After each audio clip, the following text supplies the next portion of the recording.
Amahoro amahoro bwoko bw'Imana, ndabasuhuje bwoko bw'Imana muherereye hirya no hino ku isi.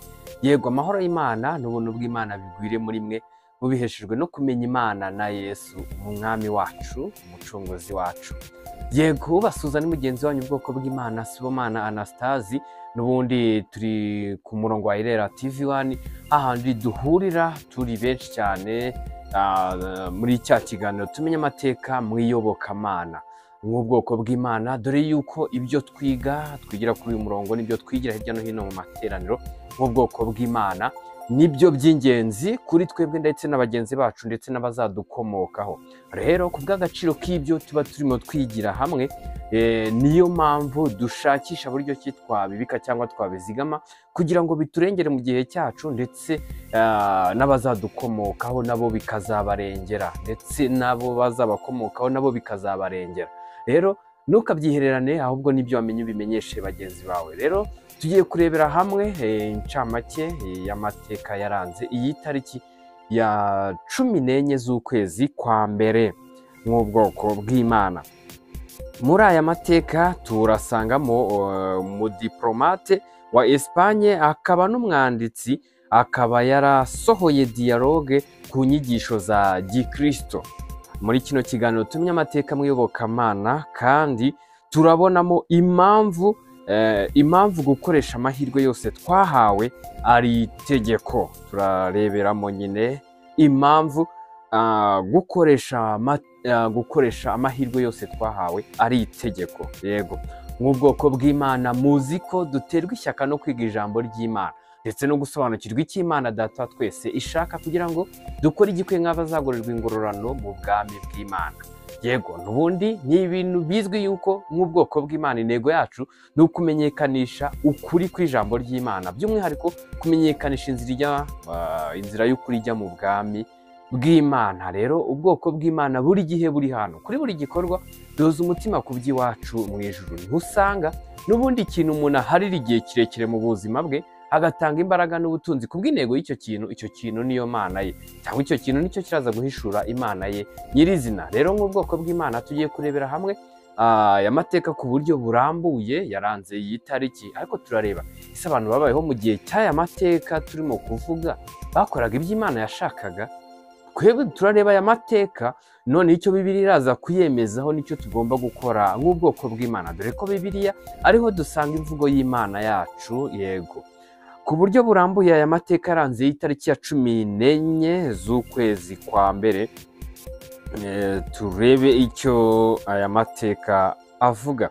Ku ya 14 Mutarama mu mwaka w'1529, umudiplomate wa Espagne akaba n'umwanditsi Juana do Varide yasohoye dialogue ku nyigisho za Gikristo, yahaye inzira ibitekerezo by'abaprotestanti muri Espagne. Amateka twatangarijwe n'urubuga rwitwa christianitytoday.com.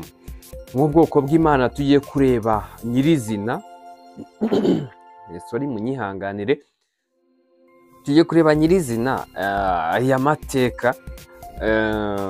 aya mateka icyarimo kuvuga n'icyo tugomba kuyigiraho, cyangwa tugomba kuva mu byo bakoraga bitewe n'icyo Bibiliya iraza kwemeza. Rero tugiye kureba nk'uko twabivuze mu ncamake ko muri kino kiganiro tumenya amateka mu iyobokamana, turareberamo impamvu gukoresha amahirwe yose twahawe ari itegeko. Niho ugiye turimo kureba aho uyu nguyu Juana do Varide yakoresheje amahirwe ye n'uburyo bwose yari ashoboye kuba yakoresha, ndetse akoresha ubwenge bwe mu buryo bwose bushoboka n'imbaraga ze zose. Amahirwe yari afite yo yarayakoresheje, dore ko yageze n'aho ahimba dialogue agamije kugira ngo amenyekanishe inyigisho za Gikristo. Ese twebwe abakristo turiho muri iki kinyejana, muri uyu mwaka, muri uku kwezi, kuri uyu munsi, kuri iyi tariki, kuri aya masaha, twebwe turimo gukoresha gute igihe cyacu? Turimo gukoresha impano zacu gute? Turimo gukoresha amahirwe twahawe gute? Kuko yakoze mu buryo bwose bushoboka. Natwe tugiye kureba nyirizina uko dukwiriye gukoresha amahirwe yacu yose, yuko turi buze no gusanga nyirizina ari itegeko. turareba icyo Bibiliya ibivugaho, ariko turareba uyu nguyu tugomba kumwigiraho, uyu Juana wo muri Espagne, uyu Juana de Valide, turamwigiraho dukoreshe natwe ubwenge bwacu bwose ku buryo tugomba kumenyekanisha ubutumwa bwiza cyangwa inyigisho za Kristo cyangwa ubutumwa bwiza bwa Kristo Yesu. Turasanga mu butumwa bwiza uko bwanditswe na Matayo ibice 25 umurongo wa 14 kugera kwa 30, niho havuga hati bizaba nk'iby'umuntu wari ugiye kuzindukira mu kindi gihugu, ahamagara abagaragu be abasigira ibintu bye, aha umwe itarano 5, undi amuha 2, undi amuha 1, uko umuntu ashoboye arazinduka. Uwo mwanya uwahawe itarano 5 aragenda arazigenza, agenzuramo izindi tarano 5, n'uwahawe 2 abigenza atyo agenzuramo izindi 2, ariko uwahawe 1 aragenda acukura umwobo ahishamo itarano ya shebuja. Maze iminsi myinshi ishize, shebuja wabo bagaragu araza, abarana nabo umubare w'ibyo yabasigiye. Uwahawe itarano 5 araza azana izindi tarano 5, ati databuja wansigiye itarano 5, dore nazigenzuyemo izindi tarano 5. Shebuja aramubwira ati nuko mugaragu mwiza ukiranuka, wakiranutse mu bike, nzakwegurira byinshi, injira mu munezero wa shobuja.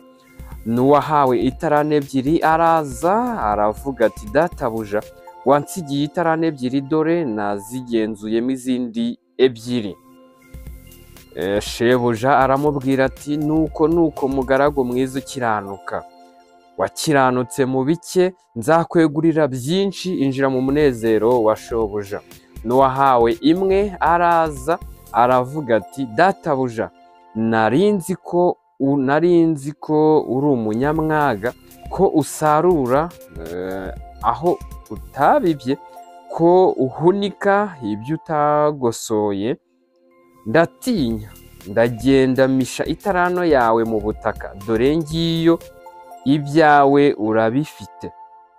Ariko shebuja aramusubiza ati wa mugaragu mubi we, wa munyabute we, ko wari uzi ko nsaruraho nabibye, munika ibyo nagosoye. Itarano yawe ni wari ukwiye kuyiha abagenza, nanjye naza ukama iyanjye n'inyungu yayo.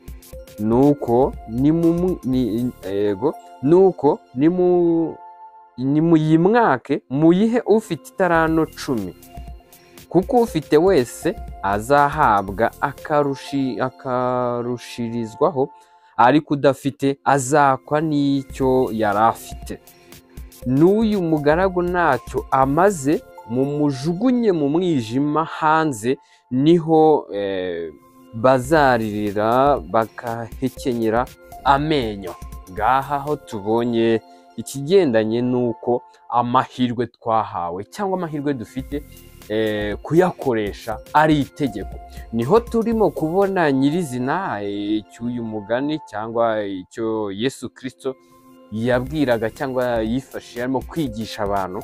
Hano usanze nyirizina nk'ubwoko bw'Imana, hari ibyo tutabasha kureka cyangwa tutabasha kwihererana tugakora, kuko mu gukora kwacu turimo kuyoborwa n'imbaraga z'Imana, tugakora icyo tugomba gukora. Rero hano tubonye abagaragu bagera muri 3, uburyo ki bagiye bitwara n'uburyo bagiye bakora. Ababiri amahirwe bahawe, yego bayakoresheje nk'uko bikwiriye, ariko umwe mu bahawe amahirwe ntiyayakoresha uko bikwiriye, ndetse bimuviramo no guhabwa igihano. Rero hari ibyo twahawe tugomba twakagombye gukoresha nyirizina nk'ubwoko bw'Imana. uriya Joana twabonye yuko igihe cye yagikoresheje mu buryo bwose bushoboka kumenyekanisha ubutumwa bwiza cyangwa inyigisho za gikristo. Wasanga byari gusaba yuko umuntu ahagarara imbere y'abantu akabamenyesha atahanditswe gutya na gutya, ariko uyu Joana yageze ubwo akoresha ubwenge bwe, atekereza byinshi yakagombye gukora, aravuga ati reka nandike dialogue. Rero yasohoye dialogue irimo inyigisho cyangwa inyigisho za gikristo. Natwe mu gihe turimo dukwiye gukoresha amahirwe twahawe mu buryo bwose bushoboka, tugakoresha ubwenge bwacu bwose, uburyo bwose dufite tukaba twabukoresha kugira ngo tumenyekanisha ubutumwa bwiza. Niho umuntu ubasha kuba yakwigisha cyangwa azi kwigisha no gusobanura iby'ubutumwa bwiza bwa Kristo. Yego, akwiriye gukoresha, akwiriye kugira gute kwigisha bishingiye ku ijambo ry'Imana, Imana yabwiye ubwoko bwayo nyirizina. Yego, ushoboye gusobanura akabikoresha, ndetse n'umuntu wabubashije kuba yakina amakinamico cyangwa film, yego, akaba yabikora, ariko akaba atajya kure, ahubwo bishingiye ku nyigisho n'amahame by'ubwoko bw'Imana nyirizina, nk'uko Imana yabitumenyesheje mu byanditswe muri Bibiliya. Kandi n'umuntu waba uzi guhimba indirimbo mu njyana iyo ari yo yose agamije kugira ngo amenyekanishe ubutumwa bwiza, nawe akwiye kubikora, ariko agashingira ku nyigisho n'amahame by'ubwoko bw'Imana nk'uko Imana yabimenyesheje ubwoko bwayo mu byanditswe muri Bibiliya. Dukoresha ubwenge bwacu mu buryo bushoboka, dukoresha imbaraga twahawe, dukoresha amafaranga twahawe, dukoresha ubutunzi twahawe mu buryo bwose, tumenyekanisha ubutumwa bwiza, dukore mu buryo bushoboka. Turareba uyu muntu wahawe itarano, uyu mugaragu wahawe itarano 5 yazishakiyemo izindi 5, uhawe ebyiri azibyazamo izindi 2. Ubwo shebuja yaraje arabashimira cyane ngo nuko mugaragu mwiza, yego, mwabashije gukiranuka mu bikeya, mubasha no gukiranuka mu byinshi, nimwinjire mu munezero wa shobuja. Rero niho uraza gusanga dukwiriye gukora mu buryo bwose bushoboka nk'ubwoko bw'Imana. Niho rero n'umuntu ubasha gukoresha ubugeni, ubukorikori, akabikoresha akoresheje ubwenge bwe bwose, agashingira ku nyigisho n'amahame by'ubwoko bw'Imana nk'uko Imana bitumenyesheje muri Bibiliya, nawe abasha gushimirwa. Yego, kandi n'umuntu wabasha gukoresha ibimenyetso byari byo byose bishingiye ku butumwa bwiza, bishingiye ku nyigisho n'amahame by'ubwoko bw'Imana nk'uko Imana bitumenyesheje mu byo yatwandikiye mu gitabo cya Bibiliya, abasha kubikora kandi akaba yagororerwa.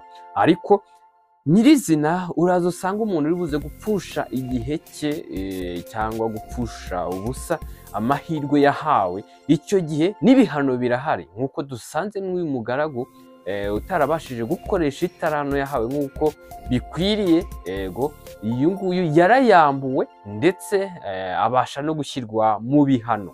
Ubwoko bw'Imana aho duhereye hirya no hino, nta gihe cyo guhema, nta gihe cyo guceceka, ahubwo dukoresha amahirwe yose twahawe kugira ngo nyirizina bitwinjize mu bundi bwiza budasanzwe twateguriwe n'ubwami bw'Imana, ndetse twateguriwe n'Imana yacu. Ndabashimiye ubwoko bw'Imana ko mudahwema kubana natwe mu kiganiro twabanye namwe cy'uyu munsi. Kandi nawe mushyashya turagusaba kugira ngo ni karibu tujye duhorana buri gihe, tujye tubana muri bino biganiro, dore ko tuhungukira byinshi cyane kandi by'ingenzi nk'uko ubwoko bw'Imana. Intego yacu ni ukumenyekanisha ukuri kw'ijambo ry'Imana tutabiciye ku ruhande. Hano ibigaragara cyo ntabwo harimo gushaka iby'umunezero wa hano cyangwa hano mu isi turimo, ahubwo n'uw'ikindi gihe kizaza. Ni naho uriya shebuja wari ufite abagaragu bagera muri 3 yababwiraga ati mwabashije gukiranuka kuri duke. Dukeya yababwiraga n'utuhe utwo bari bariho mu by'ubwo buzima bari barimo. Ni ukuvuga ngo natwe iyi si turimo, ibyo twahawe n'uburyo twahawe n'amahirwe yose twahawe, nitwo dukeya tubasha kuba twakiranukamo, bikaduhesha kwinjira mu munezero wa byinshi cyane, yego w'iby'ahazaza cyangwa hanyuma y'ubu buzima bwo kuri uyu mubumbe w'isi. Bwoko bw'Imana ndabashimiye ko mudahwema kubana natwe ndetse no kumenyekanisha ubutumwa bwiza buri hirya no hino, impande n'impande, ku batoya n'abakuru, ku bakomeye n'aboroheje, tudahwema kubagezaho ubutumwa bwiza. Bwoko bw'Imana ndabashimiye, amahoro y'Imana n'ubuntu bw'Imana bigwire muri mwe, mubiheshejwe no kumenya Imana na Yesu umwami wacu. Murakoze cyane.